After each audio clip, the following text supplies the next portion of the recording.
Chapter 2 First SCP Encounter. I looked around for a place to hide, which wasn't easy, since the room was almost completely empty. I hid behind a large, metal shelf, which had documents and other papers on it. I hid for almost 2 minutes, until I heard a door open. I didn't hear anyone come through the door, so I assumed it was safe. I stepped out from behind the shelf, but something felt off. I got a weird feeling, like I was being watched. I looked around the room again, and I saw something at the other end of the room. It looked like a tall, human-like figure with large green eyes and blood on its face. I didn't know what this thing did or what it was. I was too scared to move, so I stayed still and just stared at it. I continued staring at it, but when I blinked, the thing moved closer to me. It scared me and made me jump, but I still kept staring at it.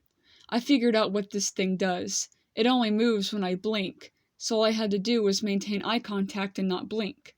I made my way closer to the door, while still maintaining eye contact. When I got to the door, I quickly ran through and closed the door behind me.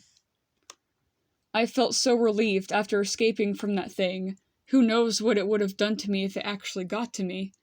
I took a deep breath and walked forward. I found a door to my left and opened it. Inside, there were computer monitors and a large metal shelf filled with books and folders.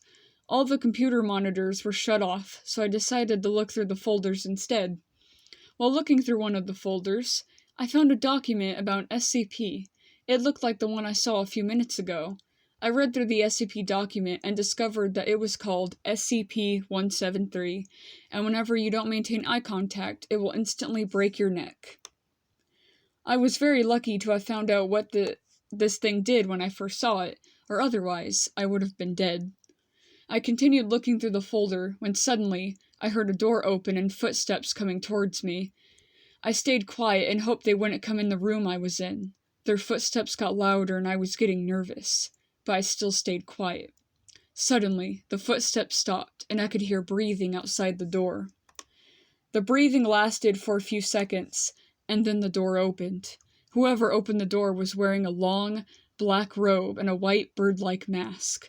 They looked at me and said, "Do not be afraid. I am the cure."